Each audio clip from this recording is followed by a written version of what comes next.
मुमलिकत doctor Arif Alvi ने Medina Munawwara में इस्लामी museum का दौरा किया। मस्जिद नबवी से मुत्तसिल म्यूजियम में चेयरमैन शेख डॉक्टर नासिर अल ज़हरानी ने इनका इस्तकबाल किया। सदर मुमलिकत ने सीरत नबी सल्लल्लाहु अलैहि वसल्लम से मुतालिक मुफीद मालूमात से इस्तिफादा किया। उन्हें इस्लामी तहज़ीब व तमद्दुन के बारे में भी आगाह किया गया।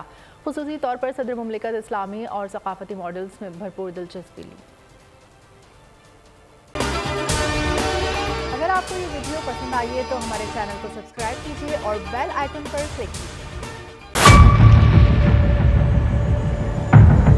बड़ी ईद की खुशियों में बोल ने दिया अपने अवाम का साथ। अवामी शिकायत पर बोल ने उठाई आवाज।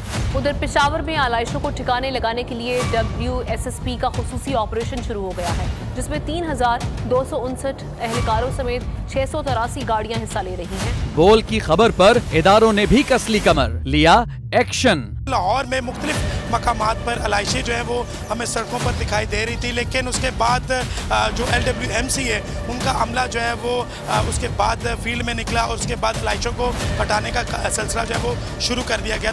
क्योंकि बोल है पाकिस्तान का नंबर 1 न्यूज चैनल। सब्सक्राइब करें और बेल दबाएं ताकि कोई खबर रह न जाए।